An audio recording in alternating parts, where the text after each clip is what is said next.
Salutations, ladies and gentlemen. In today's video, we're going to be taking a look at a scenario where China and Japan go to war. So yeah, let's begin. Now, as of May 3rd, 2026, China and Japan has not the best relations. And here's how this war's going to begin. China, since they can build artificial islands, and they have been doing that lately, they're going to build one right outside of this range. And now they kind of have conflicting, mm, inter, I guess not international, national waters. And so we're going to see a skirmish happen. Here we're going to see Chinese troops actually start to go into Japan's international waters and even start to threaten a landing on this island. And eventually, civilians on this island are going to start to fire at the Chinese ships. And finally, we're going to see war begin. And with this, we can see the war begin.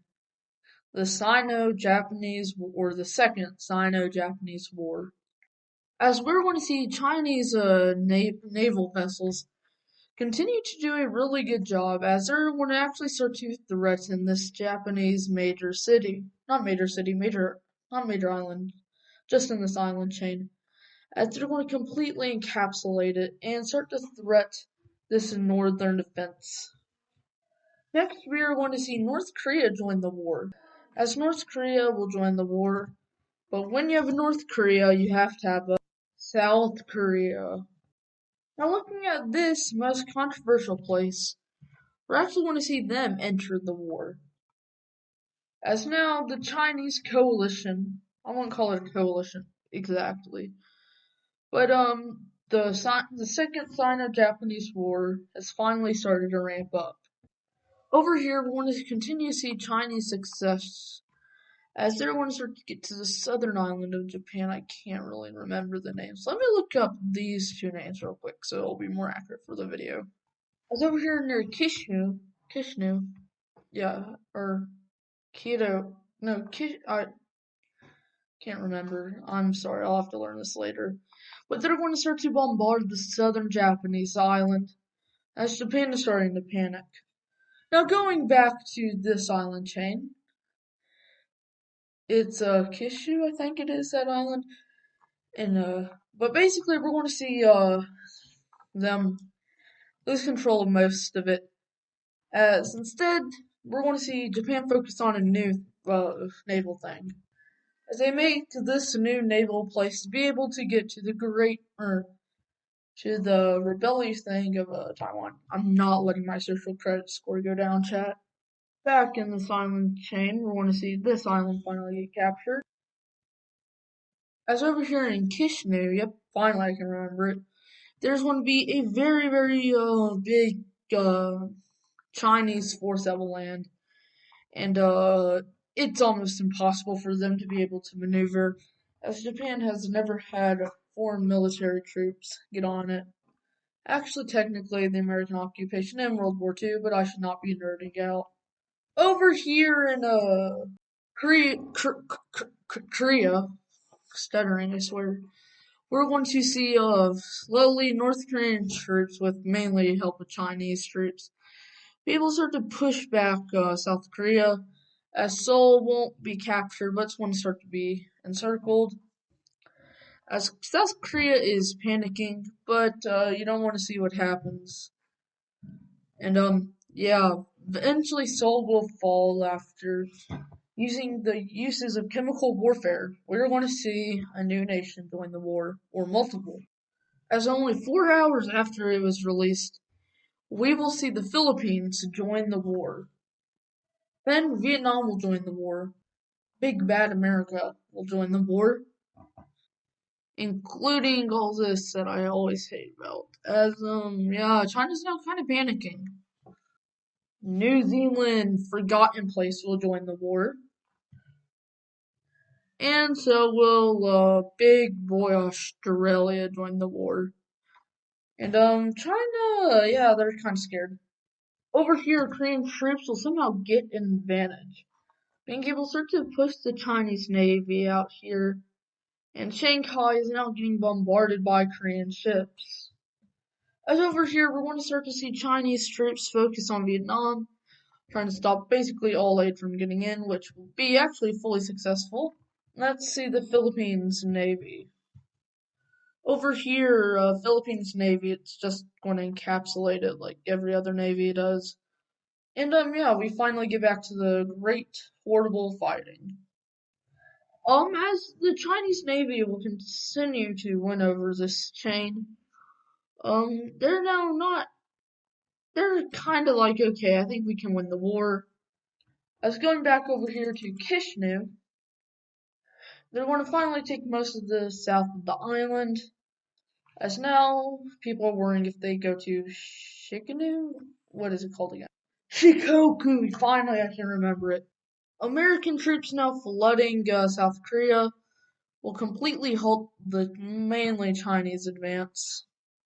Oh yeah, and since we're halfway through the video, I'd really like if you guys like and subscribe, as we're trying to get 200 subs by the end of May, and it would help out a ton. And yeah, let's continue on with the scenario. Sorry for the interruption. Now, Hanoi, the capital of, yeah, Vietnam. Why can I not say it for the life of me? They're going to start to or advance China, as, China's like, thinks this is going to be an easy war, as they're going to lose 200,000 troops in this advancement. Eventually, they're just going to stall out here, hoping that eventually they'll be starved out. Over here, they're also going to make another landing, as they're going to just squeeze them into middle of Vietnam. Middle Nam. Yeah, my sense of humor is not that chat. American naval vessels will finally start to arrive in Vietnam, as they're going to do something like this, finally unstarving Vietnam, and flooding them with major food, mainly food, ammunition, guns, and everything else. As why third time's the charm, as they completely get rid of the South Chinese landing.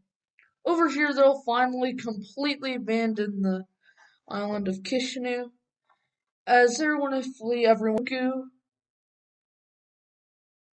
and Honshu. As as like I said, we want to continue to see them operate over here. As we want to continue to see Japan completely abandon Kishinev and flee everyone to Honshu and Shikoku. About now, the American Air Force has almost completely decimated the Chinese Air Force, but the Navy of each is still doing amazingly. As China is mass producing ships, so is the US, as the Chinese economy will finally hit a problem since they no longer get American people to trade in there, leading to mainly a crash in the Chinese economy and not the American economy, though the American economy is hit very devastatingly.